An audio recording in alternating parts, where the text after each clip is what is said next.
Nagpalang araw po sa ating lahat, sa mga taga-subaybay mula Luzon, Visayas at Mindanao sa ating pong programang Araw-Araw ng Pagpapala. Ito po ihatid sa inyo ng Jesus Christ Saves Global Outreach. Tayo po ay manalangin. Panginoon, maraming pong salamat sa iyong kabutihan na sa araw na ito ay muli kami ay makakapakinig ng iyong salita na nagbibigay ng buhay, ng pag-asa, kapayapaan at kagalakan sa amin. Nawa ang bawat salita mo ngayong araw na ito, Panginoon, ay tumimo sa aming mga puso at tunay nga ito'y magmarka sa aming mga pamumuhay bilang iyong mga ilaw at asin ng sanlibutan ito. Salamat po sa iyong banal na Espiritu. Iniling din po namin ang iyong paggabay. Nawa ang Panginoong pangalan lamang ng Panginoong Kristo ang patuloy po naming maitaas sa kaluwalhatian ng Ama, ng Anak, ang Diyos Espiritu Santo. Amen. Amen. So, tuloy-tuloy po tayo ngayon sa ating pong episode ng ating pong tinatalakay. Ito po ay pangatlong bahagi ng ating pong pag-aaral. Paano ba tayo pinagpapala ng Diyos? Lalo na tayo pong mga matuwid na tinawag ng Panginoon. Ito po ay hango sa ating pong pinag-aaralan sa awit 112, talata 1 hanggang 10. Ang sabi po dyan, purihin si Yahweh, mapapalad ang tao na kay Yahweh ay gumagalang at taus-pusong sumusunod sa kanyang kautusan. Ang kanyang lipi magiging dakila, pati mga angkan ay may pagpapala. Magiging sagana sa kanyang tahanan, pagpapala niya ay walang katapusan. Ang taong matuwid, may bait hatabag, kahit sa madilim taglay ay liwanag. Ang mapagpautang nagiging mapalad kung sa hanap buhay siya'y laging tapat. Hindi mabibigo ang taong matuwid, di malilimutan kahit isang saglit. Masamang balita ay hindi nagigitla, matatag ang puso't kay Yahweh ay tiwala. Wala siyang takot, hindi nangangamba, alam na babaksak ang kaaway niya. Nagbibigay sa mga nangangailangan, pagiging matuwid niya ay walang hanggan. Buong karangalan siya'y itataas. Kung makita ito ng mga masama, lumalaya silang mabaksik ang mukha pagkat ang pag-asa ay lubos nang nawala. Yan. I-review lang po natin, no? Ang sabi po natin na tayo ay pinagpapala ng Diyos bilang matutuwid sa Kanya na ang ating mga next generation, no? Sa verse 2, no? Sabing gano'n, ay magiging dakila, magiging known at ang ating mga anak din, no? Yung mga next generation natin ay magiging matagumpay, no? Sa lahat ng dako ng daigdig, no? O kung saan man tayo dako, saan man komunidad tayo, no? Yung ating mga anak, no? Yung naiwan nating legacy sa ating mga anak, no? Eh makikita yung tagumpay dahil sa ating paglakad ng matuwid sa ating Panginoon. Amen? Pangalawa, sabi doon, ay magiging sagana, no?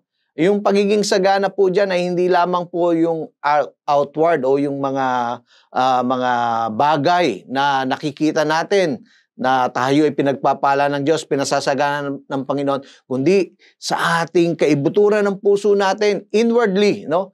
Yung ating pong mga ginagawang mabubuti, no? Ay sabi ay iyon ay mamamarkahan ng mga taong nasa paligid din po natin. Amen? At ganun din po yung ating mga anak, no? Mamamana po nila yung mga bagay na ating pong itinanim sa kanila na mabubuting bagay, no? At alam po natin na yung kasaganaan ng Panginoon ay hindi nagbibigay ng pasakit sa atin, sapagkat ang pagpapala ng Panginoon ay nagbibigay ng kagalakan, kapayapaan, at katiwasayan ng ating pamumuhay. Amen? Yan po yung galing po sa talata 3, no? Magiging sagana sa kanyang tahanan, pagpapala niya ay walang katapusan. Yan. At ganun din po, no? Tayo po, kapag tayo ay lumalakad na matuwid sa ating Panginoon, na tayo punong-puno ng paglilingkod at pag-submit, pag-surrender sa Kanya, no? Ay matatapo po natin ang lahat po ng mga pangako ng Panginoon ayon sa Kanyang mga sinasabi sa Kanyang salita. Okay? Pangatlo po, tayo po, no, sabi dito sa verse 4, kahit sa dilim, taglay ay liwanag, no? Ibig sabihin ng liwanag diyan, no, ay hindi lang po tayo magiging sagana, no? Tayo din sa gitna ng mga dalamhati, kadiliman ng buhay natin, ay meron tayong laging nakikitang pag-asa. At dahil sa pag-asang yan, nagkakaroon tayo ng kaaliwan, ng comfort, na tayo ay hindi pababayaan ng Panginoon.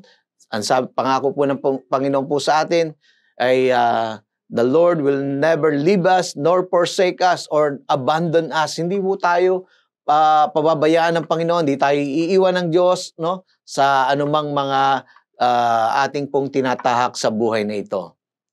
Amen? Kahit na tayo po ay hindi exempted sa mga bagay na mga trouble sa buhay, no, ito ay kasiguruhan natin na ang Diyos ay kasama po natin sa lahat po ng ating pong pinagdaraanan. Amen po ba? So, ang liwanag na yan ay magbibigay sa atin ng comfort.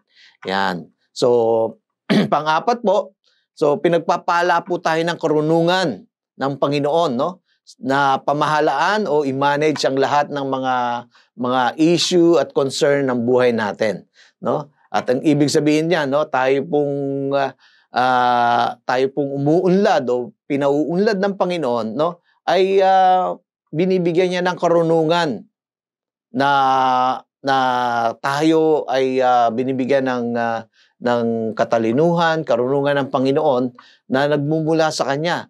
Tayo'y umuulad hindi dahil sa nag-aantay tayo ng himala, kundi dahil sa karunungan ng Diyos na ipinagkaloob po sa atin, no, ay maayos po nating napapamahalaan ang ating pamumuhay lalo na po sa tamang pagpili natin.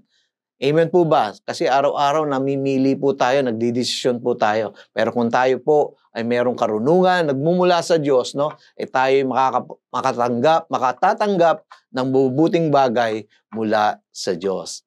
Sa verse 5 sabi, good comes to those who lend money generously and conduct their business fairly. Yan. So kapag tayo ay matuwid, no, ang atin din pong ginagawa sa buhay natin, no, hindi ho tayo nang lalamang ng kapwa, no. Parehas po tayo and we always remind us, no. Lagi natin nire-remind sarili natin na ang ating buhay ay sa Diyos, kaya kailangan lamang na ating pong ayusin ang ating pamumuhay, lalo na po in dealing with others, sa ating relationship with others. Amen? At ganoon din po, tayo po ay habang po tayo ay lumalakad ng matuwid, tayo po ay pinagtatagumpay ng Panginoon laban sa mga masama. Hindi ho tayo binibigo ng Panginoon, kundi nakikita natin yung mga nagbabalak sa atin o yung mga may balak, plano na masama sa atin ay hindi po nagtatagumpay. Sapagkat ang sabi diyan, hindi mabibigo ang taong matuwid, di malilimutan kahit isang saglit. Yan. Ibig kong sabihin, ang Panginoon, no, laging nakaantabay po sa atin. So, tayo mga Kristiyano, lalo na kung tayo po ay malalim sa ating pagkilala sa ating Panginoon, kilala natin ang Panginoon, no, kailanman ay hindi niya tayo ibubulid o tayo itatahak niya, no, na tayo po ay manalo ang masama sa ating pamumuhay kung tayo po ay patuloy na nagtitiwala sa ating Panginoon. At sa verse 6 din po, sabi diyan, tayo hindi malilimutan, no? A good man will have comfortable life and reputation. Ibig sabihin, meron tayong maayos na pangalan, we have a good name, no? At tayo po ay mananatiling, sabi nga, kung tayo ay pinapaboran ng Diyos, no, ay papaboran din po tayo ng mga tao sa paligid natin. Amen? Next, so, tayo din po ay habang po tayo ay lumalakad ng matuwid at meron tayong desire or nagdi-delight tayo, na tayo patuloy na sumunod sa ating Panginoon, tayo po ay mapayapa at hindi ho tayo nangangamba sa mga masasamang balita. Tayo po ay merong katatagan o yung tinatawag nating stability. Yan, hindi tayo basta-basta natitinag ng mga bad news. Amen? So sa paligid natin, marami ng bad news. Pero meron tayong good news. Sapagkat ang Diyos na laging kasama natin, sabi nga natin, ay laging magbibigay po sa atin ng kalakasan upang tayo ay magtagumpay sa buhay na ito. Kaya nga, maganda po yung ating awitin, laging tagumpay.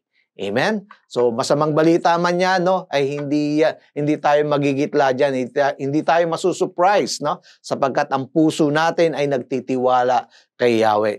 Pag tayo nagtitiwala kay Yahweh, nagiging matatag ang ating puso. Amen? Yung tiwala lang natin, no? At yung tiwala natin kailangan 100% sa ating Panginoon. Amen? Hindi po sa sarili natin. Sapagkat ang sabi po ng salita ng Diyos, huwag kang manangan sa sarili mong karunungan, kundi manangan tayo sa karunungan ng Diyos na siyang nagbibigay po sa atin ng gabay sa araw-araw. Amen? So, wala tayong takot, no? At hindi tayo mangangamba. Alam natin na babaksak at matatalo at hindi magtatagumpay ang ating kaaway sa buhay natin. Amen? Lastly, nagiging pagpapala tayo sa iba at nirerespeto tayo ng iba. Amen? Kapag nakita nila yung buhay natin, maayos at tayo ay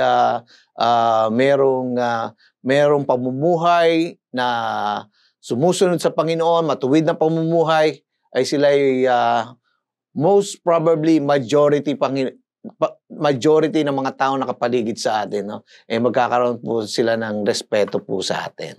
Amen? Kaya importante po na ang banal na kasulatan ng Panginoon ay nasa atin po sapagkat ang sabi po ng Biblia, ng Bible, tayo ay sulat, letra ng salita ng Panginoon. Amen? Nakikita nila kung tayo gumagawa sa kalooban ng Panginoon, nakikita nila ang salita ng Diyos sa buhay natin. Amen? So sa verse 9 sabi Diyon, nagbibigay sa mga nangangailangan, pagiging matuwid niya ay walang hanggan. Buong karangalan siya ay itataas. Amen. In conclusion, no, sa ating pagtatapos, trusting the Lord is the best and the surest way of fixing and establishing our heart. We need to anchor. Dapat doon po naka-anchor yung ating puso doon sa mga pangako ng Diyos, sa kanyang mga salita sa magitan ng ating pananampalataya. Many blessings are available to us. Honor, prosperity, security, freedom from fear. If we fear the Lord and delight in obeying His commands, if we expect God's blessing, we must revere, fear Him, and gladly obey Him. Amen? So magandang araw po sa ating lahat. Tayo po ay manalangin. Panginoon, maraming pong salamat na sa araw pong ito ay tunay ngang kami ay patuloy mong ini-encourage na magtiwala sa iyo, Panginoon, sapagkat ang lahat ng bagay ay nagmumula sa iyo. Sa aming pagsunod, Panginoon, alam po namin ay may kaakibat na pagpapala sa iyong mga salita. Nawa, Panginoon, ang aming pananampalataya ay patuloy na lumalim ayon sa iyong mga salita.